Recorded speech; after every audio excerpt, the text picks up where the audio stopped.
కళ్ళు కైపెక్కించే పోకళ్ళు కాటేస్తే కాదంటానా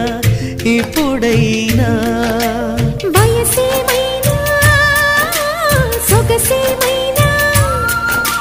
దైవరపించే మనసేమైనా నవ్వు నవరాత్రి నీ కోసం తీసుకువస్తున్నా మైనా ఏమైనావే మన్మథ మాసం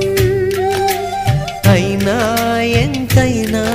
ఇది మెత్తని మోసం